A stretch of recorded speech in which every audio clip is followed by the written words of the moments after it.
আসসালামু আলাইকুম। মাঝে, মাঝে কিছু কথা আরকি চিন্তায় আসে। যেমন ধরেন এই মানে আমরা যদি অনেক হুজুরদের কথা যদি শুনি, তাইলে দেখা যায় যে মানে তারা এমনভাবে বলে যে এমনভাবে আল্লাহর কথা বলে যে মানে আল্লাহ আমার উপরে খুব রাইগা আছে। আমি মরার পরেই মনে হয় যে আল্লাহ একবার আমার চাপটি মেরে ধরবো জাহান্নামে ফালানোর লিগা। মানে মানে আল্টিমেট সামারিটা দাঁড়ায় হচ্ছে যে আল্লাহ খুব রাইগা আছে। হুম আমি এখানে কারো মানে সমালোচনা করতেছি না, জাস্ট এটা আলোচনা, এটা মানে আমার ভিতরে যেটা আসে যে আমি পাপ করতেছি, আল্লাহ আমার উপরে খুবই রাইগা আছে। এখন আমি মরার পরেই মনে হয় যে আল্লাহ আমার একেবারে জাপটি দিয়ে ধরবো। আসলে মানে যদি সমগ্র কথাবার্তার সামারি টানি তাহলে এমনই মনে হয় আর কি। আসলে ব্যাপারটা কি? আসলে ব্যাপারটা ঠিক আছে। এটি কি এই যে আল্লাহ এই যে রাগের কথা কিন্তু আল্লাহ কিন্তু কোরআনে বলছে আল্লাহর রাগ কি জানি ইয়ে আছে। তো এগুলো এগুলো অনুভূতি। যাই থাকতে পারে সেটা আলোচনার বিষয় না। কিন্তু কথা হলো যে আল্লাহ আমার উপরে কেমন? হুম, কোথায় যেন কার ইয়েতে শুনছিলাম যে মানে হাদিসে না জানি কি দিয়েছে কোন এমন একটা শুনছিলাম যে বান্দা যেমন চিন্তা করে আল্লাহ তার কাছে তেমন, এরকম একটা ইয়ে শুনছিলাম আর কি। যাই হোক এটা আমি ঠিক বলতে পারলাম না এটার ইয়েটা কি। এখন কথা হচ্ছে যে আল্লাহ তো রহমানুর রহিম, আর আমি এমন একটা নগণ্য বান্দা বা আমরা একটা নগণ্য মানুষ, আমরা যে আমার মতো বা আমাদের মতো নগণ্য মানুষকে বা সমগ্র জিন জাতি, সমগ্র মানব জাতি বা সমগ্র সৃষ্টি, এগুলো যদি আল্লাহ জাহান্নামে ফালাইতে চায়, শাস্তি দিতে চায়, এটা আল্লাহর কারো কাছে কিন্তু কোনো কি বলে ইয়ে করা লাগবে না, জবাবদিহি করা লাগবে না। হুম আবার সব কিছু যদি আল্লাহ একদম মাফ করে জান্নাতে দিয়ে দেয়, তারপরেও কিন্তু কারো কোনো জবাবদিহি তার কাছে, কারো কাছে তার কোনো জবাবদিহি করতে হইব না। এখন কথা হলো যে আমার কোনো ক্ষমতাই নেই যে আল্লাহর সাথে বিন্দুমাত্র পাঙ্গা ধরার বা বিন্দুমাত্র বিদ্রোহ করার। এমন শুধু আমার না, সমগ্র মানবজাতি, সমগ্র জিনজাতি, সমগ্র ফেরেশতা, সমগ্র সৃষ্টির বিন্দুমাত্র ক্ষমতা নেই আল্লাহর সাথে কারো কোনো রকম রেস করা বা পাল্লা ধরা। তা আমি, যেমন ধরেন আমি একটা মানুষ, আমি রাস্তার পিঁপড়ার সাথে আমি কখনো পাল্লা ধরি না, হাঁটার পাল্লা ধরি না, তাই না? ওই পিঁপড়ে আর কি করবো, অনেক সময় দেখা যায় যে যদি পায়ের তলায় পড়তে যায় পা আরও উঠায় অন্যদিকে লয়ে যায়, এটা মাইরা লাভ আছে? কারণ ও আমার তুলনায় অতি নগণ্য। ঠিক সেরকম আমরাও আল্লাহর তুলনায় অতি নগণ্য। আল্লাহর যে গুণাবলী, আল্লাহ তো আল্লাহই। আল্লাহ আমার এই মরার পরে যে একদম জাহান্নামে ফালানোর লেগে যে আল্লাহ উদগ্রীব হয়ে আছে ব্যাপারটা এরকম। আল্লাহ যদি আমার জাহান্নামে ফালাইতে চায়, আল্লাহ আমার এখনও ফালাইতে পারে। মানে আমি যেটা ইয়ে করি যে আল্লাহ আমার উপর দয়াশীল, রহমত, মানে কি বলে রহমতকারী বা করুণাময়। আমি চিন্তা করি আল্লাহ আমার কাছে এটা কোনোভাবে হয়তো বা যে কোনো চিপা চাপা দা মাল্লা আমারে মাফ করে দিব। মানে এরকম ভাবি আর কি, নিজের জন্য ভাবি আর কি। অনেকেই ভাবে হ্যাঁ দিবে আল্লাহ, ধরেন কার ই করবে যে আমরা আল্লাহর থেকে এরকম মাফ আশা করতেই পারি। আর আল্লাহ বলছে যে আল্লাহ যেটা বলছে যে তোমরা আল্লাহর রহমত থেকে নিরাশ হয় না, এরকম আছে কোরআন আয়াতে, আয়াত আছে যে লা তাকনাতু মির রহমাতিল্লাহ, এরকম আয়াত আছে। এখন মিজানুর রহমান আজহারি হুজুরের অনেক দিন আগে একটা ওয়াজ শুনছিলাম যে সেটা তিনি বলছেন যে ধরেন 100 মার্ক, পরীক্ষার 100 মার্ক, সেখানে আপনি যদি কি বলে 49 পান, আর খারাপ কাজের দিকে আপনি 49 পাইলেন, আর ভালো কাজের দিকে ভালো ভালো কাজের প্রতিদান হিসেবে আপনি 51 পাইলেন। তার মানে কি আপনি পাশ করে গেলেন, আপনার পাল্লাটা ওইখানে একটু ভারী হয়ে গেল, আপনি পাশ করে গেলেন, বাস। তা ঠিক সেরকম মানে আমার যে 100 পাইতেই হইব এমন বিষয়টা না, আমার ওই 51 পাইতেই।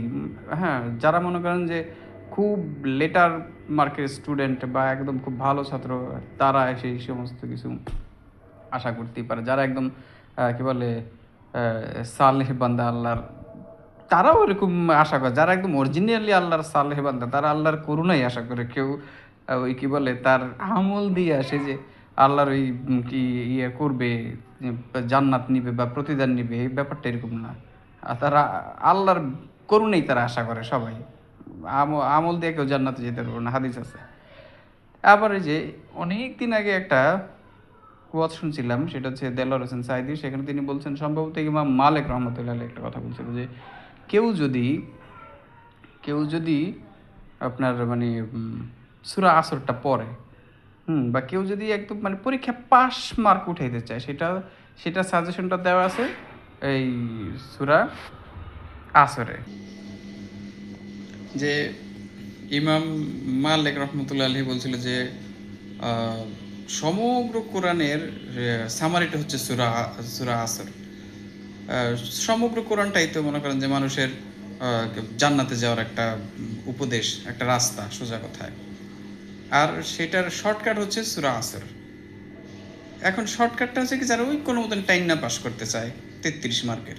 হ্যাঁ ঠিক আছে, এখন দেখুন সেখানে আল্লাহ কি বলছে যে ওয়াল আসর মানে হচ্ছে মহাকালের শপথ। হুম ইন্নাল ইনসানা লাফি খুসর মানে হচ্ছে নিশ্চয়ই মানুষ ক্ষতির মধ্যে আছে। এখন এখানে হলো একেবারে কি বলে, মানে ক্ষতি মানে বড় ক্ষতি, যাই হোক। তারপরে কি বলছে যে ইল্লাল্লাযিনা আমানু, যারা ঈমান আনছে, ওয়া আমিলুস সলিহাতি, এবং ভালো কাজ করছে। তারপর হচ্ছে ওয়াতাওয়াসাউ বিল হক, আর হচ্ছে ওয়াতাওয়াসাউ বিস সবর মানে হচ্ছে যারা ওই হকের উপদেশ দিছে বা হকের ইয়েতে, যাই হোক। আর হচ্ছে এবং যারা সবরের উপর থাকছে, মানে ধৈর্য, যারা ধৈর্য ধরছে। তাই দেখেন 4টা কন্ডিশন, একটা হচ্ছে ঈমান আনা, আরেকটা হচ্ছে ভালো কাজ করা, আরেকটা হচ্ছে কি বলে হকের উপরে থাকা, আরেকটা হচ্ছে ধৈর্য ধরা। এখন এই 4টা কন্ডিশন যে ফিল আপ করতে পারবে, সে মনে করেন যে পার পেয়ে গেল, সে আর ওই ক্ষতির মধ্যে নেই। যে ইল্লাল্লাযিনা আমানু, তারা ব্যতীত যারা ঈমান আনছে, ওয়া আমিলুস সলিহাতি, এবং যারা ভালো কাজ করছে। তারপর হচ্ছে ওয়াতাওয়াসাউ বিল হাক্কি, এবং যারা হকের উপদেশ দিছে। আর হচ্ছে এবং যারা কি ওই হকের উপদেশ দিছে না, হকের পথে ছিল, এরকম একটা কিছু। আর একটা হচ্ছে ওয়াতাওয়াসাউ বিস সবর, এবং যারা ধৈর্য ধারণ করছে। তাই এইগুলা যদি সে ফিল আপ করতে পারে, তাহলে সে জান্নাতি। তাই দেখেন মানে যদি একটুখানি ওই যে বেশি রে পাল্লাটা যদি একটুখানি ওদিকে যায়, তার মানে কি সে জান্নাতি। এখন আসলে দেখেন মানে আমাদের ইমানটা কি, আল্লাহ মানে পুরা পারফেক্টের দিকে লয়ে গেছে। যে দেখবেন যে আপনি যখন কোরআনটা পড়বেন, খালি দেখবেন যে ইয়া আইয়ুহাল্লাযিনা আমানু, ইয়া আইয়ুহাল্লাযিনা আমানু, এই আমানু আমানু করে দেখবেন যে একটু পর খালি ইয়া আইয়ুহাল্লাযিনা আমানু, এরকম কিন্তু অনেক আয়াত আছে।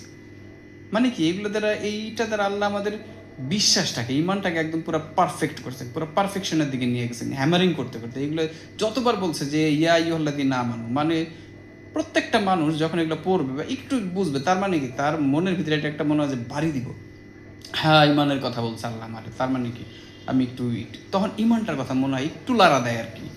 তো এই দেখবেন যে একটু পরপর খালি ইয়াই হল্লাদি না মানু, ইয়াই হল্লাদি না মানু, ইয়াই হল্লাদি না মানু, দেখবেন যে অভাব নেই। তার মানে কি, আল্লাহ আমাদের এখানে মানে ইমানটাকে এইগুলোতে বলতে বলতে হ্যামারিং করতে করতে করতে করতে পুরো পারফেকশনের দিকে নিয়ে গেছে। তো যাই হোক, এই কথাটা এমনিতেই বললাম যে প্রথম কন্ডিশনটা হচ্ছে ইমান আনা, যদি কেউ পার পেতে চায়। তারপর হচ্ছে ভালো কাজ করা, তারপরে হচ্ছে হক কাজ, তারপরে কি ওই সবর ইয়ে করা। এখন মানে আমি মনে করি যে আমার মরার পরে আল্লাহ আমার একবারে চাপটা ধরবে না যে যা তুই জাহান্নামে যা। হুম যদি আল্লাহ চায় আল্লাহ দিতে পারে, এটা শুধু আমি না, মানে আশা করি আল্লাহর কাছ থেকে। আরেকটা হচ্ছে যে আল্লাহ রহমানুর রহিম, মানে আল্লাহ একেবারে আমাদেরকে ওই যে সাইদিয়া চাইপা ধরার মতন, সাইদিয়া চাইপা ধরার লেগে আল্লাহ বইসা থাকে নাই যে ও মরলি সবের জন্য। হ্যাঁ ঠিক আছে, আমরা যে এই কথার আবার ইয়েটা এমন না যে হ্যাঁ ঠিক আছে আল্লাহ তুই ইয়ে করবই, তার মানে এই না যে তাইরে নেড়ে কাটাবো, তা না, ব্যাপারটা এরকম না ভাই। আমাদেরকে না আল্লাহ গুনাহ করার বা পাপ করার ইয়েতে বানাইছে, মানুষ বানাইছে। এখন আইসা পরে আপনি যতই দেখবেন যে আপনি পাপ কাজ করবেন না, এটা করবেন না, কিন্তু তারপর না কিছু কিন্তু নিজের অনিচ্ছা সত্ত্বেও কিন্তু অনেক সময় অনেক কিছু হয়ে যায়। তো কি বলে আপনার দেখা যায় যে ওই ওই ওইগুলো আর কি, যে মনে হয় না আল্লাহ সেগুলো আর কি জাপটা ধরবো ছাই দিয়া। আল্লাহ রহমান রহিম, এটাই হলো বড় কথা।